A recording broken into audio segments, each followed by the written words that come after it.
Antibiotic drug to treat infections in children is in short supply. The top 3 manufacturers of amoxicillin are reporting supply constraints here in the U.S. due to delays and supply chain issues. The FDA saying it's working with the companies to solve this problem. Our chief health editor, Dr. Partha Nandi, joining us now. And Dr. Nandi, amoxicillin, commonly prescribed to children. Talk about the illnesses that it helps to fight. And you're a parent, I'm a parent. Oh, yeah. You know, if we had kids with a ear infection, with any kind of infection that we know of, you know you've used amoxicillin, pneumonia, bronchitis.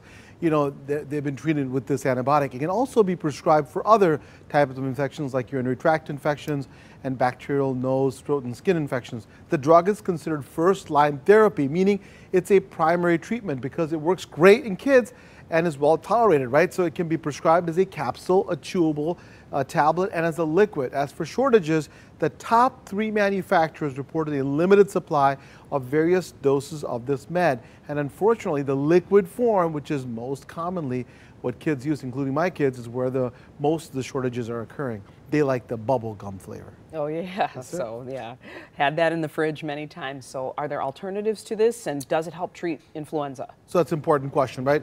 Unfortunately, the shortage could mean delays regarding treatment, right? And it's important to talk to your pediatrician regarding the shortage and to see if other forms of amoxicillin are appropriate. For example, if children are old enough, they may be able to take tablets or capsules. They're chewables, as I mentioned, but they have to be chewed thoroughly or crushed up first before they're swallowed. Now, as for alternative to amoxicillin, yes, there are other antibiotics, but what's prescribed will depend on the specific illness and age of the child. Some are not as effective, may cost more money, or can even have side effects. Regarding the flu, however, amoxicillin is not used to treat viral infections, only to treat bacterial infections. So please don't take them if you have influenza or the common cold. They will not help you there. And their side effects can still cause harm. Lastly, if your child or anyone takes antibiotics, it's important to take them exactly as prescribed.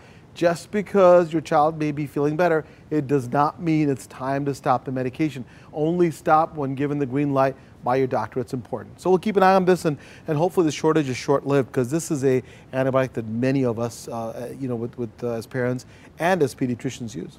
Yeah, and adults take this. Absolutely, they can. You know, because of the fact that kids and the liquid form and kids tolerate it so well, that's the reason why it's important. All right, Dr. Nandi, thank you. My pleasure. It. And if you want to, you can watch an all-new episode of the Dr. Nandi Show this weekend. Dr. Nandi talking about living a sustainable, toxin-free life. You can watch that early Sunday morning, 1:30 a.m.